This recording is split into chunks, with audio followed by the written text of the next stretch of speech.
What's going on YouTube? Today I have a video for you guys. This is going to be a Apple Carplay Screen install in the F30 335. Mine is a 2013 model, so it has some different little features that we'll talk about. But this is going to be sort of a DIY, not so much a total step-by-step, but just showing you guys how to install one of these CarPlay screens. So check it out and we'll get into it. Okay guys, so this is the screen kit from RoadTop. Now RoadTop was kind enough to send this out to me to give it a review. So I'm gonna go ahead and install this on the F30, and then obviously I'll show you guys how to install it, but also show you kind of the features that you can go with. This is a Linux screen, not an Android unit, so it's gonna be a little bit different as far as features, applications, stuff like that. The plus side of the Linux screen, from what I've heard, is that they run a lot more efficiently, probably because they have less garbage on them, like an Android screen does. So as you can see, owner's manual. This is a USB cable which plugs into the back of the head unit. This is a 3.5 millimeter aux jack. This is the quad lock connector, well, quad lock adapter, because this is going to go into our factory quad lock. And then these are some audio video cables, like for aftermarket backup cameras, that type of stuff. And then this is a aux extension. This is going to be ran into the center console, like underneath the armrest where the aux jack is. This is a bracket. This bracket goes for 12.3 inch screens only, I'm pretty sure. This 12.3 inch screen bracket just goes in place of the 8.8 inch screen or whatever screen you had in there previously, even the 6.5. And then this is the screen in here, still in plastic wrap, because I know I'll probably drop it before the installation. So it's in there, but either way, that slides onto here and you call it a day. So let's get started. So first things first, you're just gonna wanna come in here and we're gonna wanna undo this, which holds the battery back here. It's a 10 millimeter. Basically go ahead and undo that and put a little rag under it. And we just want to take that apart just so no electrical stuff gets all messed up. You can ignore this, that's from the tail lights, but go ahead and undo that 10 mil and we'll get started. All right, everybody, so we're gonna get started here. You're gonna want a T20. Definitely useful to have one of these. This is probably like 10 years old, but either way, T20, you could use a ratchet, but you're gonna wanna go straight on with this. It's gonna be much easier. So T20, and some pick tools. You can use some trim tools, but you might not really need it. So first, we're gonna go ahead and start by pulling this off, which you wanna start over here and just kind of pull, and you wanna be careful on the end because that piece is very thin and flimsy. So now you can go ahead and undo these two connectors here, which should be pretty simple. And also, if you have one, which I'm sure you do, it's probably a good idea to throw one of these down just so you don't destroy your plastics, which I've already done, but it's neither here nor there. So anyways, just gonna go ahead, and I believe this one down here does not require you to do anything for the hazard button, so you don't need to undo anything, but just down in the bottom here, you're gonna wanna press that down or pry this up, and then you'll be able to pull it out. Okay, so now that we've got that big trim piece out of the way, you're gonna wanna pull this down, which is super easy to pull down. Then you just have a little LED sort of connector here. And honestly, it might be easier for you to just kind of pull the whole LED out. But if not, just a little effort. And then for me, what I'm gonna do, just to make it easier on myself, is I'm gonna go ahead and just pull that up, slide it out. All right, and that piece is off. So at this point, this is where you're gonna get into the T20. So you have 4 T20s holding this plate in, and then you'll have 4 more T20s holding in your head unit.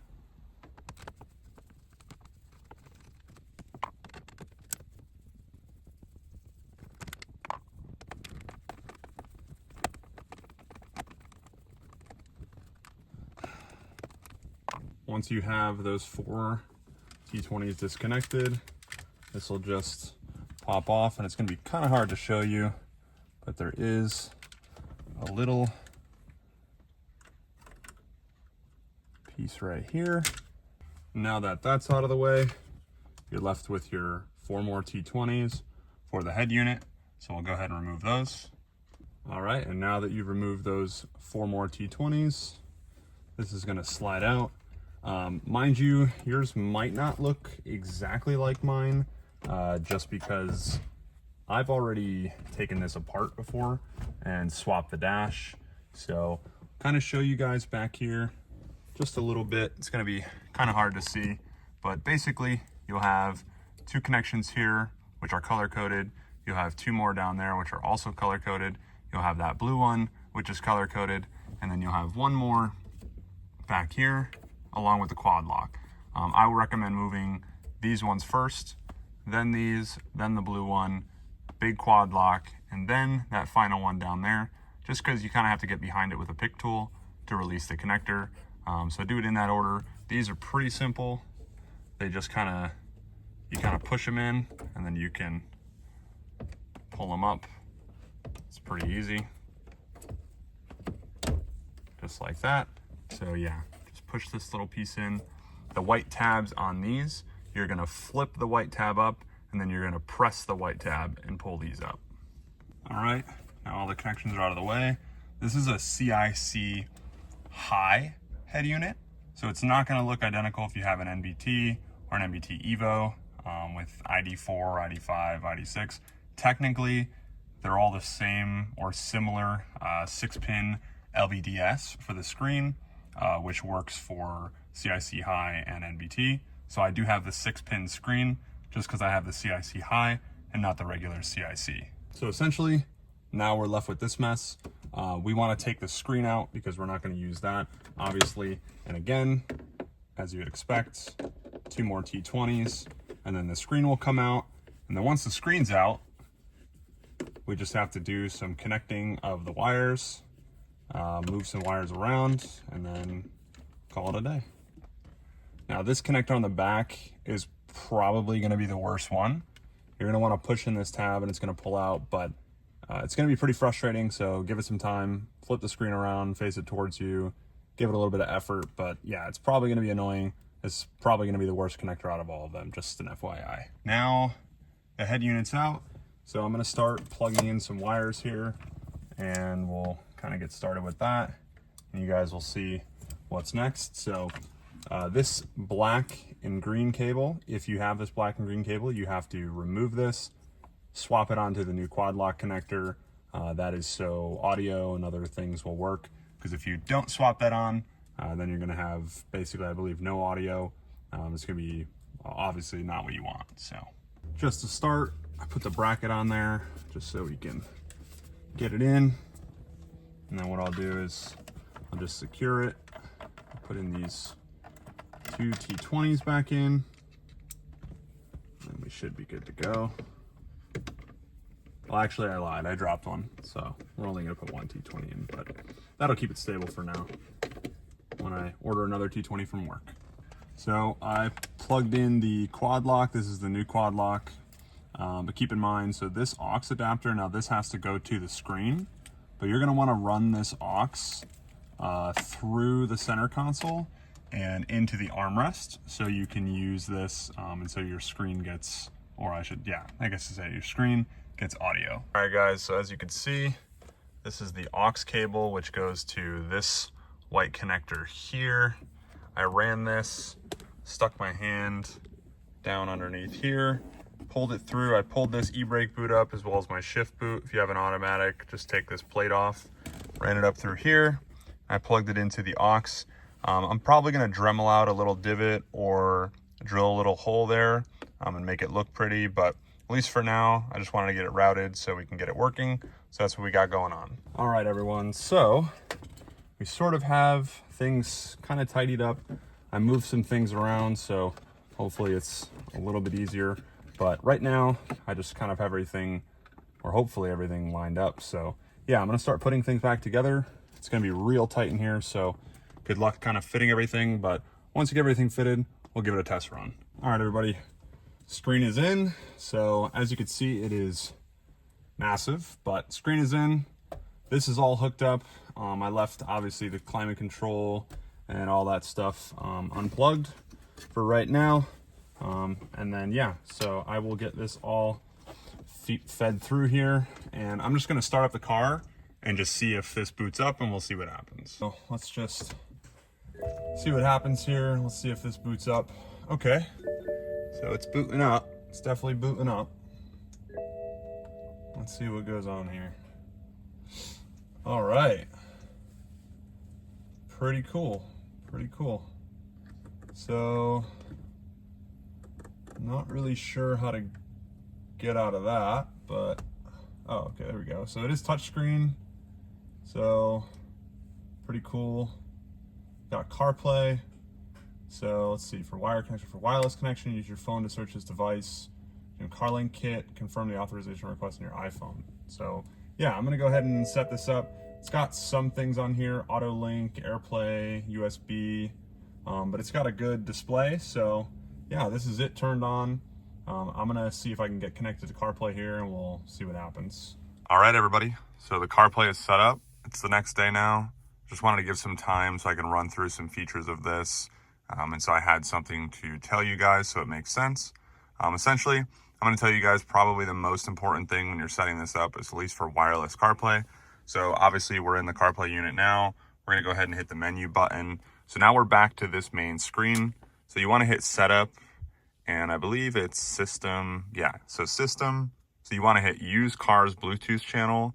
So as far as using the car's Bluetooth channel, that's gonna give you the best audio. I do have the aux plugged into the armrest, but as far as like playing music through the unit, before this was checked off and we were just using the audio from the CarPlay screen, it was a little distorted, as you would imagine, a CarPlay screen versus Harman Kardon. But obviously, once we used the car's Bluetooth channel, it was connected to the Bluetooth on the iDrive, but also was connected to this for CarPlay. So it works great, sounds great, everything's all set there. And then another thing just to keep in mind when you get this screen, it's gonna be super, super bright. In my personal opinion, obviously out of the box, they can't make it perfect for everyone, but luckily you do have these options to adjust the dimmers. So I adjusted the daytime dimmer. I'd say this is probably the best, maybe 8 or 9, maybe 10 at most for daytime. I haven't adjusted the nighttime yet, but eventually that will come. But if we go back to return here, we'll just go back to the home screen. So you do have other apps, the equalizer, USB, auto link, AirPlay, all that stuff, Bluetooth, whatever, Android Auto. The only thing you're really gonna care about at the end of the day is gonna be the Apple CarPlay. So just keep in mind that if you're, gonna be wanting all these other apps, the Linux screen is not gonna be what you want. You're gonna want an Android unit so you have all the options for the other applications that you wanna use. But obviously CarPlay is great. My phone's connected to CarPlay. It's probably gonna die here soon. I'm using it to record, but either which way. So you have your maps, which we're on now. Obviously this thing, works great. The music app. Now the music app here, this music that we have going, if you go back to the home screen here, I believe it was this, yeah. So now you can have your music and your maps and all that good stuff. So once you set up your music or your maps, you'll probably end up going back to this screen. Obviously you could just sit on the music screen, whatever you prefer, but either which way, yeah, I think this screen is great. It is 12.3 inches. In my personal opinion, it is a little large for the car, but obviously that's subjective. I believe a 10.25 inch would probably be the perfect size. And then maybe an MMI box if you really like the 8.8 inch screen. I personally do like the 8.8 inch screen, so I may check out the MMI box from RoadTop. But yeah, at the end of the day, this is a great unit that RoadTop provided me, and I just wanted to do an honest review. I will say, as far as a score, I gave it a 9 out of 10. The only caveat to this screen, which I would say, is probably going to be just the size. That's the only takeaway, really, that I don't like. And that screen is obviously large, and it displays super well, so it's not a bad screen. It is just pretty large. So just keep that in mind when you're shopping for screens. 10.25 or 12.3 inch. It displays really well, but it is going to be a large screen for the interior of your car.